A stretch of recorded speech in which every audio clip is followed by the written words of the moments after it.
अखिलेश यादव कह रहे हैं कि वहां कौन बवाल करा रहा है हमने नहीं देखा है, ये कह रहे हैं अखिलेश यादव। ममता बनर्जी के हम साथ खड़े हैं, ये भी उन्होंने प्रेस कॉन्फ्रेंस में बोला, और ये कहा कि वहां कौन बवाल करा रहा है हमें नहीं पता है। ये थोड़ी देर पहले प्रेस कॉन्फ्रेंस हुई है और सवाल के जवाब में उन्होंने ये बयान दिया है।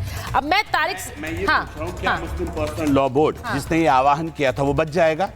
वो जो हम ये जानते हैं लोकतंत्र के अंदर विरोध का अधिकार है, लेकिन जो विरोध के लिए लोगों को इकट्ठा करता है उसकी जिम्मेदारी बनती है कि उस मॉब को सुरक्षित शांतिपूर्ण विरोध के बावजूद वो घर लेके जाए। ये अराजकता फैलाने का काम जो हो रहा है, तो इसका क्या दोष उन लोगों के ऊपर नहीं है जो ये कॉल ले रहे हैं, जो लोगों को उकसा रहे हैं, कह रहे हैं नहीं हम आंदोलन करेंगे और उग्र आंदोलन करेंगे। तो जो उग्र आंदोलन कर रहे हैं, तो क्या इसके पीछे तमाम जो लोग बैठे हुए हैं, चाहे वो मुस्लिम पर्सनल लॉ बोर्ड हो या पॉलिटिकल पार्टियां हो, जिनके नेता लगातार बयानबाजी कर रहे हैं, 1 घंटे में ये कर देंगे और 2 घंटे में ये कर देंगे। मैं ये कह रहा हूं, ये सोची समझी साजिश एक देश के। मैं एक बार तारिक खान के साथ, तारिक साहब के पास, तारिक साहब जरा बताइए, आपके नेता आज भी ममता बनर्जी के समर्थन में ही उतरे हैं।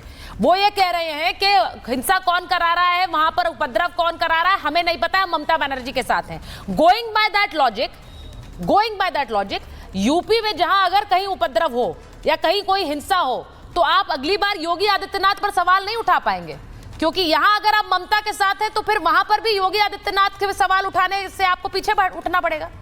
सरकार की तो जिम्मेदारी नहीं। देखिए, बिल्कुल, देखिए, हिंसा का समर्थन तो किया नहीं जा सकता है, मगर क्या जो गैर भाजपाई सरकार है वहां दुर्भाग्यपूर्ण किस्म से कोई घटना हो जाती है, जो कि बंगाल में हुई, तो हम उसको स्टेट स्पॉन्सर कहेंगे। और इस नैरेटिव को अगर बड़ा करें तो मणिपुर में जो हुआ वो भी स्टेट स्पॉन्सर्ड रहा होगा। फिर ये भी कह सकते हैं कि जो संभल में रहा, जिस भी स्टेट में जो हुआ, या सिर्फ ये स्टेट स्पॉन्सर्ड वाला आरोप ये सिर्फ गैर भाजपाई सरकार पे लगाया जाए। अच्छा चलिए ठीक है, आप योगी जी को क्लीन चिट दे रहे हैं, आप योगी जी को क्लीन चिट दे रहे हैं, इसका मतलब आप कह रहे हैं संभल में जो हुआ, अगर अगर बंगाल में आपका फॉर्मूला वही लगता है, मैं कह रहा हूं कि ऐसे लोगों को तुरंत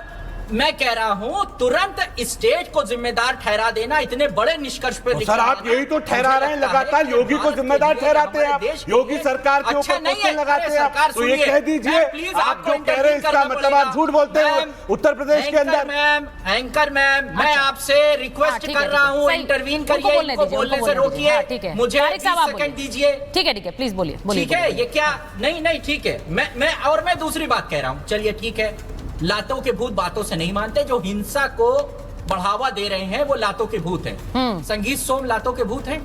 यूपी में नहीं लागू होगा, बंगाल में लागू होगा। संगीत सोम ने कहा मारेंगे जो प्रदर्शन करेगा, आप लातों के देश जलता हुआ कहीं देश जला रहे हैं, कहीं देश जलता हुआ दिख रहा है, कमाल कर रहे हैं, कहां से कहां कंपेयर कर रहे हैं। आज देश जल रहा है, बंगाल जल रहा है, आपको दिखाई नहीं दे रहा। जाना चाहिए, आप उसको बुझाने के बजाय आप भी बैठ के आग लगाने का काम कर रहे हैं, उसे हवा देने का काम कर रहे हैं। ये विपक्ष की बोलने दीजिए, शादाब जी 1 मिनट उन्हें बोलने दीजिए। नहीं, क्या विपक्ष की कोई जिम्मेदारी नहीं है? विपक्ष की जिम्मेदारी सीधा सवाल देखिए, मैं डीजीपी सर के पास जाऊं उससे पहले तारिक साहब अपनी बात पूरी करिए और मेरा सवाल सुन लीजिए। आपने ये कहा कि स्टेट स्पॉन्सर्ड नहीं कहना चाहिए, लेकिन अगर स्टेट स्पॉन्सर्ड आप बोल रहे हैं, स्टेट स्पॉन्सर्ड अगर नहीं कहना चाहिए, यह सवाल उठाना भी गलत है कि एक ही जगह पे 5 दिन तक हिंसा होती रहे और वहां पर उस हिंसा की आग आप बुझा नहीं पाए। यूपी में एक जगह मुझे बताइए योगी आदित्यनाथ के टेन्योर में जहां हिंसा एक ही जगह 5 दिन तक हुई और वहां पर कंट्रोल नहीं कर पाए। बस एक उदाहरण दे दीजिए, फिर मैं उसे भी स्टेट स्पॉन्सर्ड नहीं कह पाऊंगी। नहीं, ये 5 दिन का मानक है, कोई नियम है तो बता दीजिए। कहीं नहीं, नियम नहीं है सर, नियम नहीं है, लेकिन लॉ एंड ऑर्डर ऐसा होना चाहिए कि एक दिन जहां पर आग लगे, दूसरे दिन हिम्मत ना करें वहां पर फिर से आग लगाने की। कोर्ट द्वारा एसआईटी का गठन हुआ या नहीं हुआ, मैं कह रहा हूँ जांच करने दीजिए।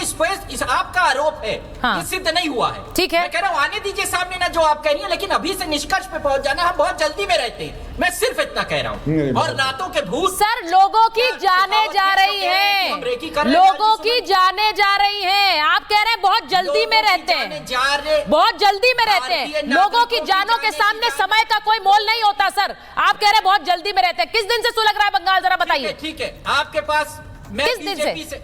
मैं किस दिन से सुलग रहा है? पूछ रहा हूँ आर्टिकल 356 क्या है? किस नहीं, दिन से आर्टिकल सुलग रहा है 356, बंगाल? एक सेकंड, आर्टिकल 356 है आपके पास? किस दिन से सुलग रहा है बंगाल? मैं कह रहा हूँ किस दिन से सुलग रहा है बताइए ना। आप कह रहे हैं कि टाइम में मत बांटिए, तो हम सुलगने दें, सवाल ना पूछे, क्योंकि वहां ममता बनर्जी की सरकार है। मैं एक चीज, सिद्धार्थ जी जवाब देना चाह रहे हैं। सिद्धार्थ जी जवाब दीजिए। सिद्धार्थ जी, मैं सुचारिता जी, मैं दो बात कहना चाहता हूँ। हाँ। पहली बात तो तारिक खान जी, आपको हो सकता है कि बहुत आराम हो, आपको हो सकता है कि घर में बैठ करके चाय से बैठ करके चाय का प्याला पीने का मन हो, आपको बहुत जीवन में चैन आ रहा हो। वहां लोग अपना घर छोड़ करके जा रहे हैं, पलायन हो रहा है, जान से मारे जा रहे हैं, लोगों को घर छोड़ना पड़ जाए। अगर आप पर यह नौबत आ जाए किसी दिन कि जिस इलाके में आप हैं वहां की सरकार आपको घरों से निकाल के मार रही है, वहां के लोग जो सरकार से पोषित है वो निकाल करके मार रहे हैं, आपको बहुत जल्दी होगी कि नहीं होगी? और दूसरा फैक्ट मैं आपके शो में बता दूं, जहां ये वायलेंस हो रही है, जिन डिस्ट्रिक्ट्स में वायलेंस हुई है, वहां 22 एमएलए आते हैं, 20 टीएमसी के हैं, 2 सांसद आते हैं, 1 टीएमसी के, 1 कांग्रेस के हैं। इन सारे वायलेंस अफेक्टेड डिस्ट्रिक्ट्स में नेता आपके चुने हुए विधायक आपके ऐसा ही क्यों है? जहां पे टीएमसी की डोमिनेंस है, जहां टीएमसी वोट ले रही है, वहीं पर लोगों को, हिंदुओं को पलायन करना पड़ रहा है। और टीवी में बैठ करके आप बता रहे हैं कि जल्दी मत करिए, धीरे धीरे करिए। और फिर तीसरी बात और मैं सुचारिता जी बता दूं, ये बहुत बड़े सुरमा बनते हैं, कह रहे हैं राष्ट्रपति शासन लगा दो। ये भी एक बड़ी डिबेट सुनने में आ रही है। राष्ट्रपति शासन लगाने के लिए बोमई की जो जजमेंट सुप्रीम कोर्ट की आई हुई है, उसकी क्या रिस्ट्रिक्शंस हम जानते हैं।